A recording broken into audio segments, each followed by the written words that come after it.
It usually starts in silence, a room too quiet, a body too tense, a person staring at the wall, smiling at the wrong time, exploding at the smallest thing, or collapsing into thoughts no one else can see. And people say they went crazy. But what if they didn't become irrational? What if they became unbearable witnesses to a reality they were forced to survive alone? You know this feeling if your mind has ever felt like a house with alarms constantly going off. If rest feels dangerous, if love feels suspicious, if calm feels unfamiliar. Here is the paradox. The mind that protected you in childhood may become the mind that tortures you in adulthood. The hyper-alertness that once kept you safe now ruins sleep. The emotional numbness that once kept you functioning now blocks intimacy. The rage that once defended your boundaries now burns your relationships. So no, most people do not go crazy out of nowhere. They break where they were never allowed to be held.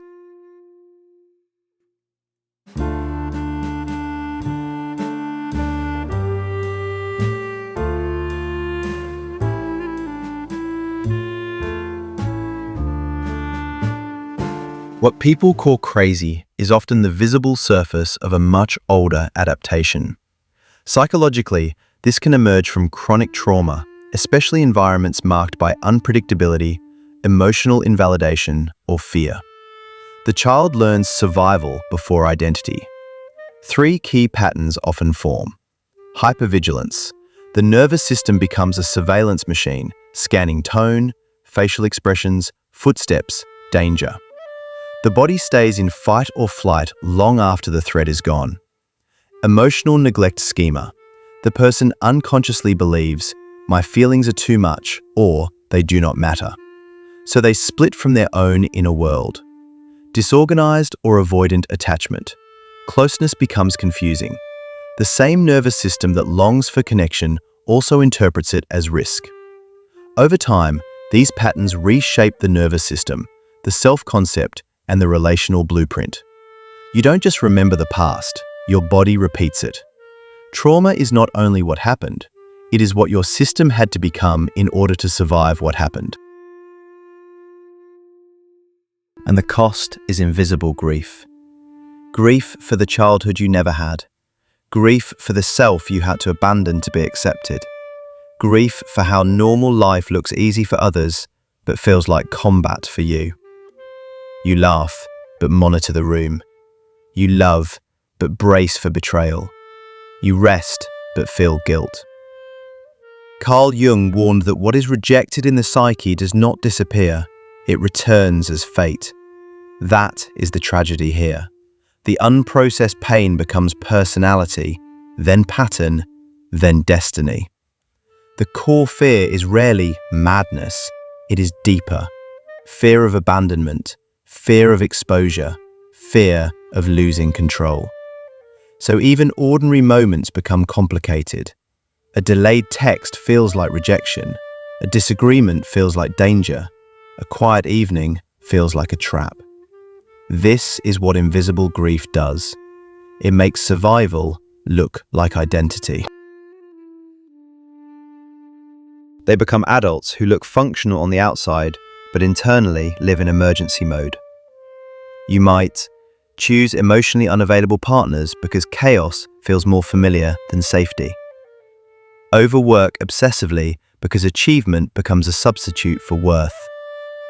Apologize for your needs and call it being easygoing.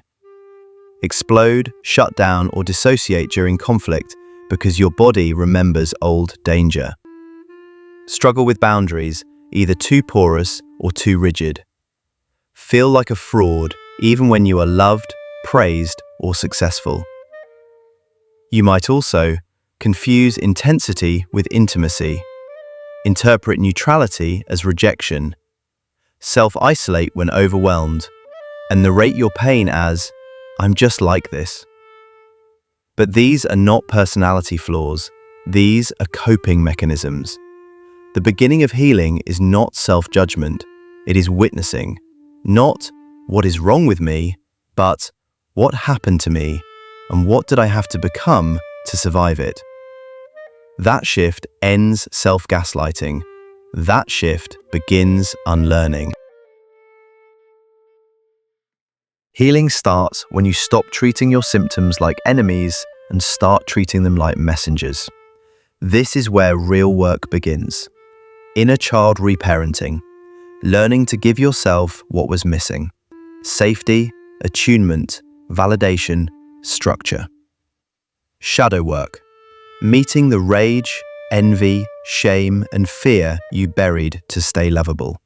Not to act them out, but to integrate them. Nervous system regulation, breathwork, grounding, sleep repair, movement, therapy, co-regulation. Healing is not only insight, it is biology, and slowly you practice choosing softness over survival mode. Not because life is always safe, but because your body deserves proof that the war is not happening right now. As Rilke wrote, "No feeling is final." If you see yourself in this, you are not broken. You are patterned, and patterns can be understood. What is understood can be transformed. So if the world called someone crazy, look closer. You may be looking at a human being carrying an unspoken history. And if that human being is you, stay. Do the work. Tell the truth. Let yourself be witnessed. The goal is not to be fixed, but to become whole. If this gave language to something you've lived but never knew how to explain, share it with someone who needs it, and subscribe for more essays that make the invisible visible.